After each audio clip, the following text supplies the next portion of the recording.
All right, let's get into this week's mailbag. I got a weird email from someone last week saying I should call this my Apple bag, which is just strange. I think it relates to that weird Nicki Minaj story, and I talked about Apple bags, but I don't think Apple bags is an appropriate name for this segment. This is the mailbag. You can participate, maybe, if your email is interesting and smart enough or crazy enough, right? There's two types. By emailing info@davidpakman.com. This has been an increasingly popular segment. Emails are just dumping in, people wanting their questions answered. Let's just get right into it, folks, please. Starting with Brian. Brian wrote, I don't even care that Brian spelled my name wrong. He says, Mr. Pakman, I enjoy your show. I have heard you comment a few times about Donald Trump misstating the 1918 Spanish flu by repeating 1917 Spanish flu. He is not getting this wrong on accident. 17 is a QAnon reference, or Canon, as some say, or shout out. Every time he uses 17 incorrectly, it is done purposefully. Thank you for what you do. Yeah, we had a caller last week on live calls who said the same thing, which is Q is the 17th letter of the alphabet, right? So M is 13, N 14, O 15, P 16, Q 17. That part checks out. Maybe that's true. I've now heard this from a few people.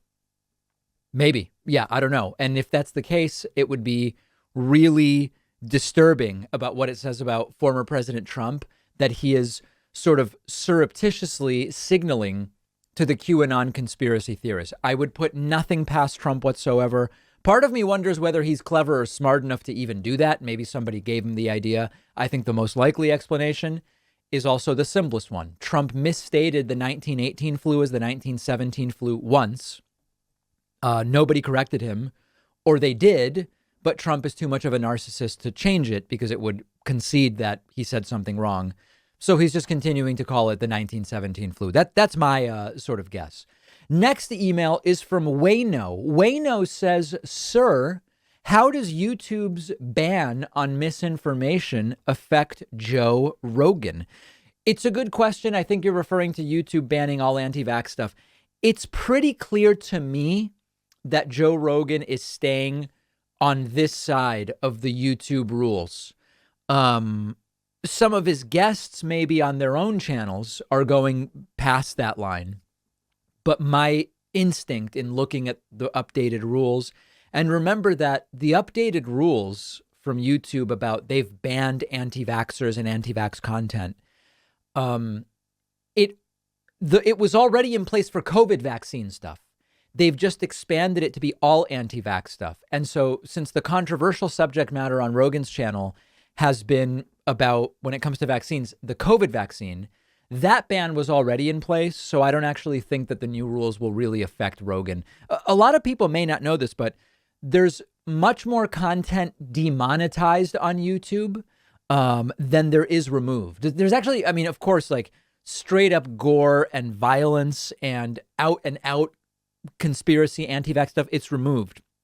The vast majority of content is just demonetized when it violates terms and conditions. So my belief is Joe Rogan is not going to be affected by this in any way.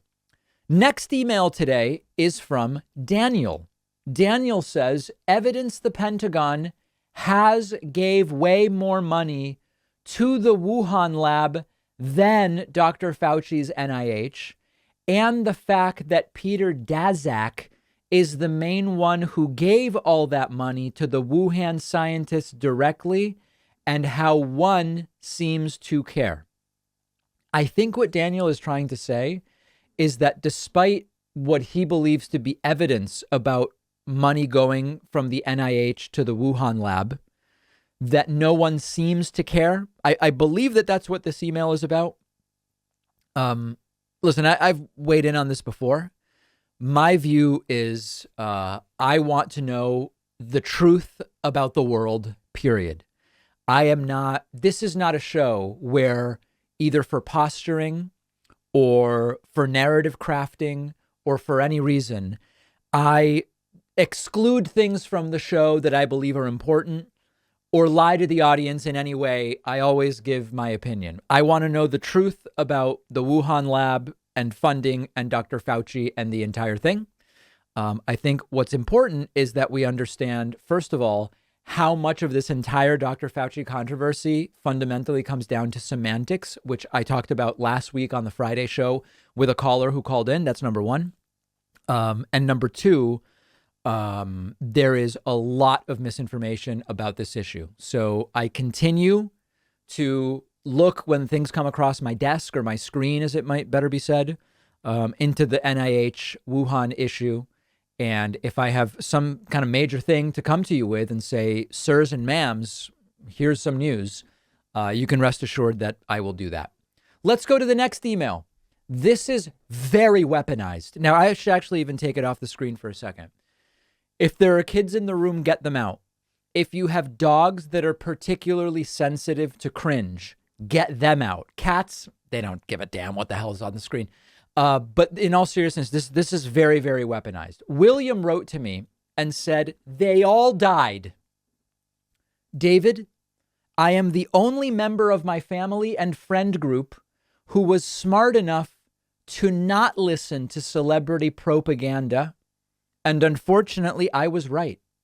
Almost everyone I know personally has died from a vaccine. My mother and I are the only ones left. She took the vaccine, but thankfully her immune system kicked it out. That's actually, it's so crazy. It's funny.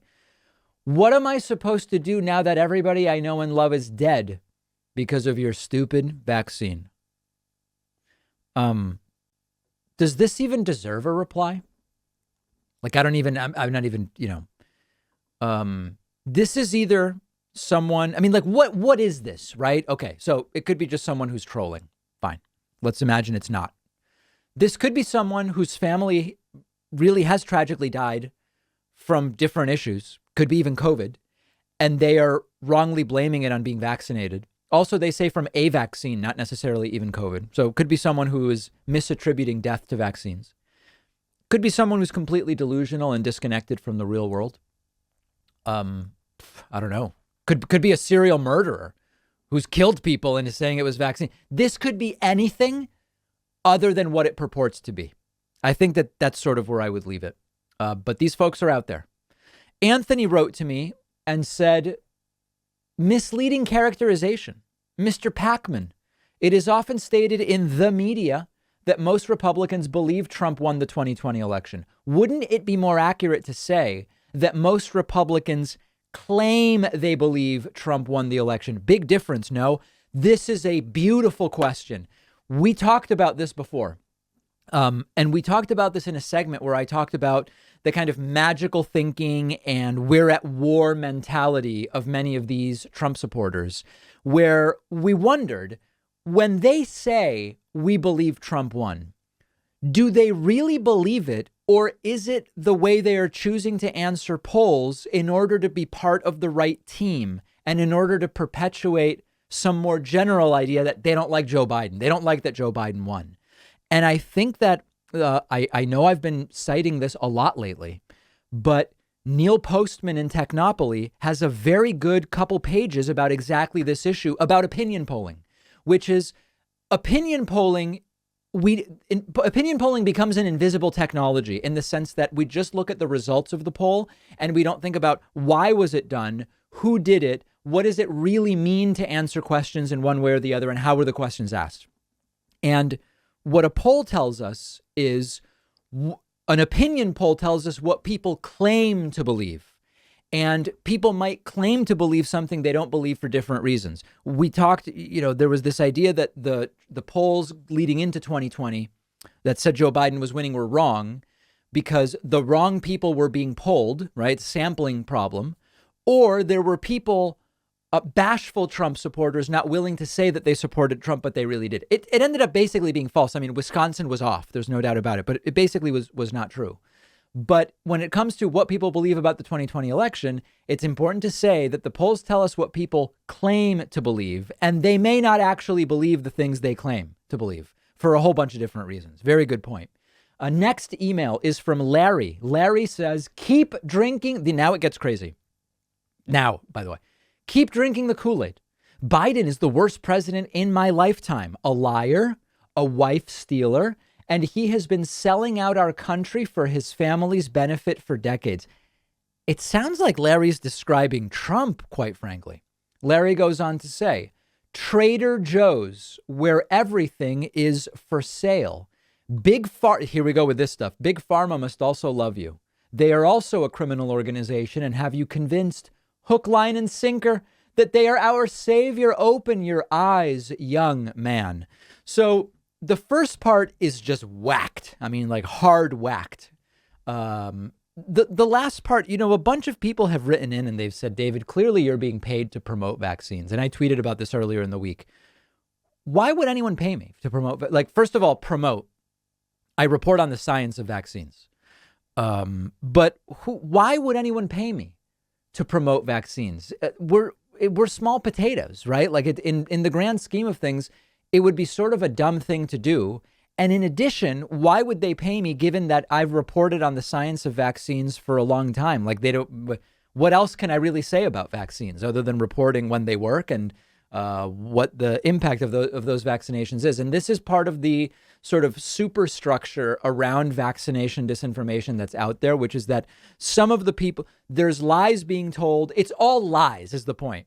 There's lies being told about how safe the vaccine is. That's the people who email in and they say thousands, tens of thousands, hundreds of thousands of people died from the vaccine. That's one part. But then also the people telling you what they claim is the science of vaccines, those people have been paid. So they simply can't be believed. It looks like they're giving you science, but they're giving you stuff they've been given by someone that paid them. And the whole point of it is not to just accept reality and live in this other world, which is preferable to them. It's a preferable world to them. It's simpler. And that's the appeal of some conspiracy theories. A lot of people find it hard to accept that bad things happen, unpredictable things happen. Every 100 years or so, we get a 100-year pandemic. But we've got a vaccine that helps.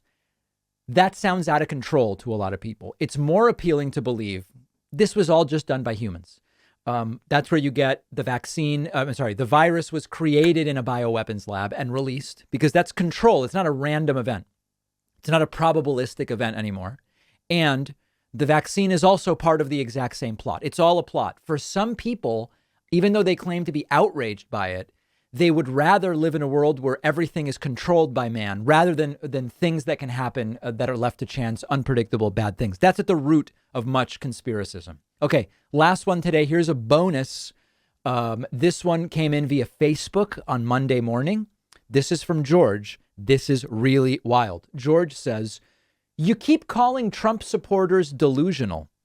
I truly hope that you open your eyes before the communist, Democrat, Nazi party come for you. A few contradictions there. Trump did not lose the 2020 election. It was part of a colors revolution. Colors revolution. Educate yourself, educate your followers, and open your eyes. Otherwise, you might find yourself on that train, just like the Jews found themselves on a Nazi train. Except this time it won't be gas. It'll be an injection. They call it a vaccine, dumbass. Folks, this is what we're up against. We're going to have to try to solve the problems of humanity despite people like this. I don't see any way to get them to help us. Maybe we can prevent them from hurting us. Maybe. But it is not looking very good. Not looking very good. Get your emails in for next week's mailbag, info@davidpakman.com. We have a fantastic bonus show today. It's all me today on the bonus show. I know many people expecting only producer Pat today. It's all me. I will see you on the bonus show.